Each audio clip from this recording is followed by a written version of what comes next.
শুটকি মাছের ভর্তা খেতে কিন্তু অসাধারণ। আপনারাও এরকম শিলপাটায় ভর্তাটা বানাবেন। এখন আমি শিলপাটার ভিতরে কিন্তু ভাতগুলা নিয়েছি, ভালো করে মাখায় আর তারপরে খাবো।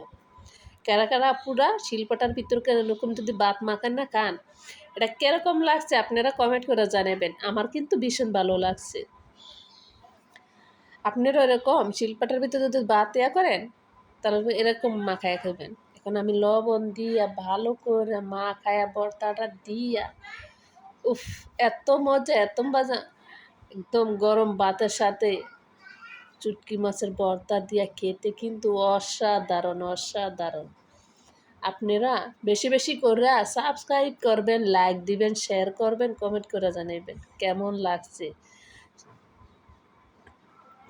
এরকম মজার ভর্তা হইলে প্লেট ভরে ভাত খাওয়ান যায়। এরকম মজার মজার ভর্তা আর হচ্ছে গরম ভাত। দেখছেন, ভাতটা কিন্তু আমি ধরতে পারি না, এত গরম, প্রচুর গরম। দ্রুত আপুরা সবাই লাইক দিবেন, সবাই বেশি বেশি করে সাবস্ক্রাইব করবেন আর কমেন্ট করে জানাবেন কেমন লাগছে। শিলপাটার ভিতরে কারা কারা আপুরা ভাইয়ারা এরকম ভাত মাখায়া খান, এটা কিন্তু অনেক ভালো লাগে। আপুদের কিন্তু বেশি পছন্দ এরকম ভর্তা মাখায় খেতে। দেখছেন আমার মাখান্না হয়ে গেছে গা, এখন আমি খাবো। কার জিহ্বায় পানি আসে তাই তাড়াতাড়ি দ্রুত কমেন্ট করে জানাবেন, দ্রুত কমেন্ট করে জানান।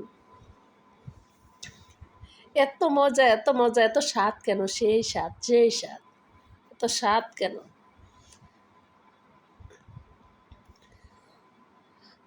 দেখছেন এত মজা লাগে।